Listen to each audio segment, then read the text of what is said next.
plein 21e siècle, il se passe des horreurs, des crimes inouïs en plein cœur du continent noir. Le Congo RDC souffre, peine, et sa terre irrigue le sang, tellement les crimes, les massacres se perpétuent et durent durant plusieurs décennies. Abandonné à son triste sort, le peuple congolais crie et exprime un sentiment de désarroi parce que la communauté internationale brille par son inaction.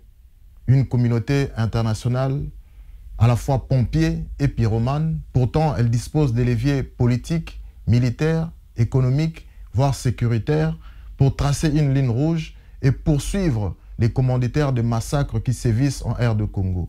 Mais depuis 30 ans, cette communauté internationale souffle le chaud et le froid.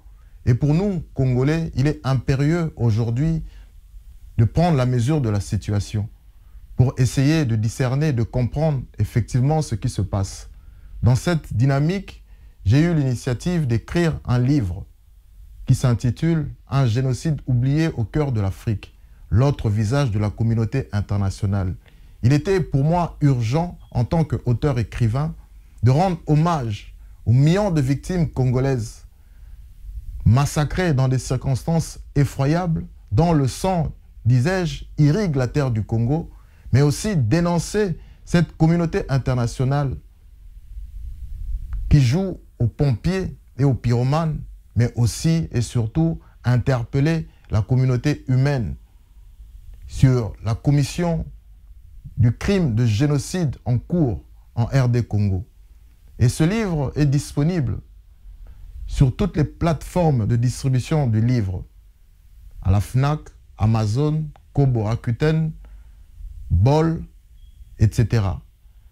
Je vous invite donc, chers compatriotes, ainsi que toute la communauté humaine éprise de paix, de justice et de compassion, parce qu'il s'agit de l'humanité qui est en péril, car le peuple congolais souffre, le peuple congolais est massacré, est victime d'un génocide perpétré par des groupes hégémonistes issus du groupe ethnique Tutsi, du Rwanda, du Burundi, de l'Ouganda, qui sèment la terreur sur les terres du Congo.